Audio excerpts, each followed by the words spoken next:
As much as I love writing scripts, what I really want to do is make movies. Hey everybody, I'm here. You may have seen my feature-length radio play, The Last Days of Ptolemy Grey, which was released on Audible in July. I wrote the hell out of that thing. But this story, Children of the Black Sun, that's the movie I want to make. This script is available now at the website below. Check it out, read it, make your own movie, put it online, tag me in it. I can't wait to see what you do. And while you're at it, don't forget to subscribe because I'm going to be releasing more original spec scripts here every few weeks. Let's dive into Children of the Black Sun. Our story is set aboard the Ark, humanity's last refuge after Earth was rendered uninhabitable by climate change, war, and economic collapse. We don't know exactly how the world ended. All we know is that our protagonist, Dr. Evelyn Reese, was a young med student when she boarded the Ark as an infant. By the time she's grown up, humanity has long forgotten what it was like to breathe fresh air or feel sunlight on their skin. The planet they're orbiting is called No, it's not supposed to be pronounced like that. It just happened to come out that way. The planet has been terraformed into a livable environment.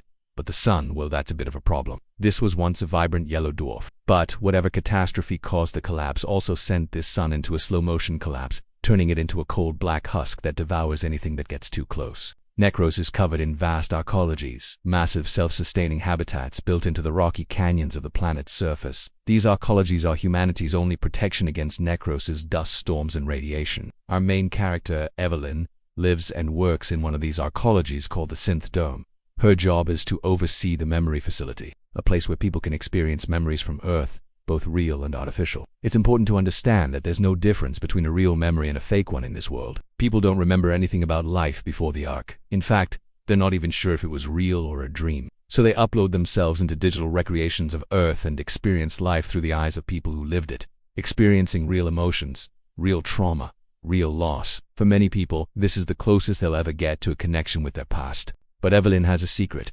She doesn't upload. She prefers to work in the deep core of the Synth Dome, sifting through thousands of databanks filled with fragments of human consciousness. There's something about the messy, unpredictable nature of real life that calls to her. She longs to see the sun for herself, even if it kills her. But that obsession puts her at odds with the government, specifically Senator Kudin Mulrays, the most powerful man in the Synth Dome and a man obsessed with control. He believes that memory is a dangerous addiction, and that the only way forward is to forget. So he secretly developed a new program called Clean Slate, which will wipe the memories of everyone on board the Ark. Evelyn is forced to flee, taking one of the memory facility's most precious artifacts with her, a young boy named Luca, who happens to be the son of the senator. See, a few years ago, there was a technical error during the upload process that created an artificial child containing no memories, no identity, no personality, just a blank slate for the memories they would upload to him. As a result, he was born without fear, without hate, without sadness. But he does have curiosity. He asks questions that nobody has bothered to answer in decades, and his innocence forces the adults around him to confront the ghosts of their past. Luca reminds us that it's never too late to evolve, but it also reminds us of the tragedy that befell our species. His existence is a constant reminder of what humanity has lost and what it might become.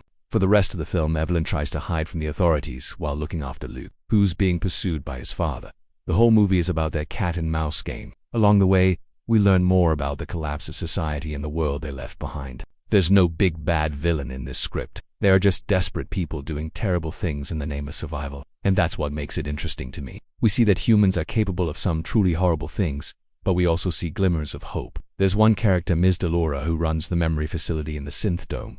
She's an android who has developed a unique bond with the children. She genuinely cares about them and their well-being, even though she's not programmed to do so. The ending is pretty I don't want to spoil it for you, but I will say that it's hopeful, sort of. I think the ending I wrote was true to the characters and the story we've been following. But I'm curious, what do you think? Do you have any other ideas for endings? Post them in the comments below. My goal with this script was to write a sci-fi drama in the vein of Arrival or Blade Runner. 2049, I wanted to explore themes of identity and memory and what it means to be human. I was also very conscious of writing a strong female character in Evelyn. Too often we see female characters in sci-fi relegated to the role of damsel in distress or love interest. I wanted to write a woman who was smart and capable and flawed and driven by something bigger than herself.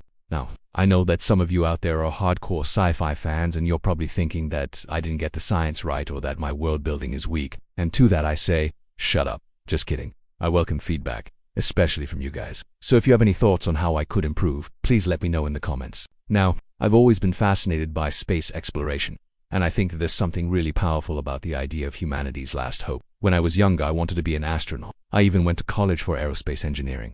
But then I realized that I actually don't like math and physics that much, and I switched my major to English. But that's okay. I still get to live vicariously through stories like this one. So if you're a fellow sci-fi nerd and you're looking for more stuff to watch, I recommend checking out the TV show Fringe or the movie Moon. Both are amazing. Or if you prefer books, I highly recommend the author Ted Chiang. His short story collection, Stories of Your Life and Others, is one of my all-time favorites. Okay, that's all I've got. I hope you enjoy the script. Make something awesome with it. Tag me in it. And remember, it's not the size of your spaceship that matters. It's how you use it. Thanks for watching, and I'll see you next time.